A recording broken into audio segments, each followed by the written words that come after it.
Terima kasih Anda kembali bersama kami dalam program Berita Jawa Timur. Lagi-lagi korsleting listrik diduga menjadi penyebab kebakaran. Kamis siang, gudang penyimpanan kasur busa di Jombang ludes dilalap api. Banyaknya bahan yang mudah terbakar membuat kerugian mencapai nyaris setengah miliar rupiah. Detik-detik kobaran api yang membesar ini terekam di kamera warga.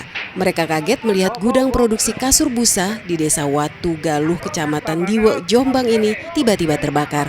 Apalagi lokasinya dekat permukiman padat.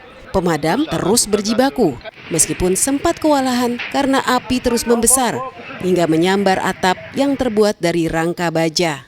Banyaknya bahan yang mudah terbakar membuat si jago merah pun susah ditaklukkan. Di sini begitu nyampe lokasi, apinya sudah besar sekali dan kita kesulitan karena bahan yang terbakar adalah kasur spon. Ada juga bahan kimia. Ini tempat apa Pak yang terbakar? Yang terbakar ini tempat penyimpanan atau gudang kasur. Polisi menduga api muncul akibat korsleting listrik. Penyebab kebakaran diduga dari konsleting listrik yang dari ada panel listrik, dan sementara itu kemudian api menjalar ke arah belakang, ke selatan dan ke depan. Saat kejadian kebakaran, pemilik rumah suaminya sedang mengirim barang. Yang ada di rumah hanya istri dan anaknya. Meskipun pemilik gudang ditaksir merugi hingga setengah miliar rupiah, namun setidaknya tidak ada korban jiwa yang jatuh dalam kebakaran ini. Dwi Mujiarso melaporkan dari Jombang. Aksi pencurian dengan kekerasan menggunakan modus menarik paksa barang milik korban kembali marak. 4 pelaku anggota komplotan curas ditangkap polisi di sejumlah tempat. Keempat pelaku dikenal sadis terhadap korbannya, bahkan korbannya ada yang meninggal dunia akibat ulah mereka.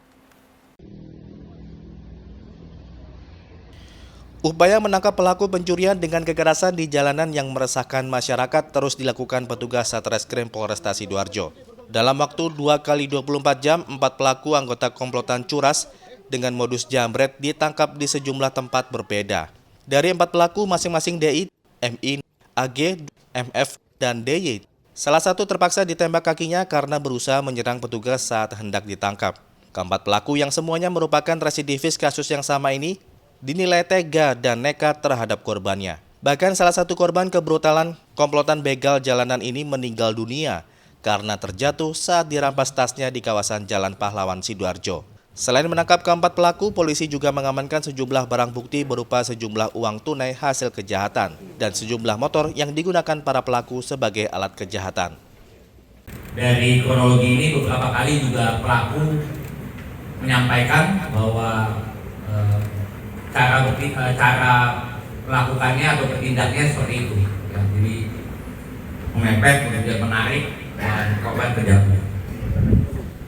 Kemudian dari hasil pemeriksaan setelah kita dalami bahwa motif yaitu masalah kebutuhan sehari-hari, sama juga pelaku ini juga terlibat dalam judi online dan ada terlibat dalam hutang juga.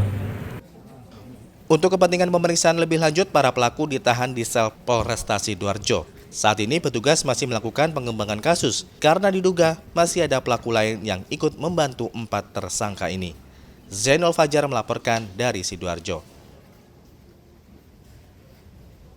Tak kunjung jera meski telah dihukum di balik jeruji besi, residivis pelaku pencurian motor di Banyuates Sampang kembali beraksi dan terekam CCTV.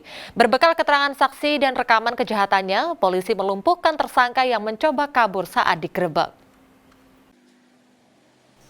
Seolah tak jera telah menjalani hukuman di penjara, seorang pria residivis pencurian motor kembali berulah. Dengan mengendap-endap, pelaku memanjat pagar rumah tetangganya dan membawa kabur 1 unit sepeda motor di Desa Terapah, Kecamatan Banyuates Sampang. Pelaku tak menyadari jika tindakannya terekam kamera CCTV. Berbekal bukti kamera CCTV, polisi langsung melakukan penyelidikan dan membekuk tersangka dan digelandang ke Mapolsek Banyuates. Karena mencoba kabur dari kejaran petugas, tersangka dilumpuhkan dengan tembakan di kaki kanannya. Sesuai yang terekam CCTV milik korban. Kemudian melakukan penangkapan terhadap pelaku, dan pelaku mengakui telah mengambil barang berupa uang dan HP milik korban di Desa Terapang, Kecamatan Banyuates, Kabupaten Sampang. Saat dibawa untuk menunjukkan barang bukti hasil kejahatan, pelaku berusaha memberontak dan ingin melarikan diri dan akhirnya dilumpuhkan oleh petugas. Tersangka BS merupakan residivis yang pernah dihukum 2 kali di Rutan Sampang dalam kasus serupa. Kepada polisi, tersangka mengaku nekat mencuri lagi karena terlilit hutang dan tidak mampu memenuhi kebutuhan sehari-hari. Berdasarkan catatan polisi, tersangka merupakan residivis dalam kasus serupa yang pernah ditangani Polres Sampang. Atas perbuatannya, tersangka dijerat pasal 363 KUHP dengan ancaman hukuman 7 tahun penjara. Nia Karunia melaporkan dari Sampang. Dendam gara-gara memarahi cucunya, kakek di Banyuwangi nekat membacok tetangganya.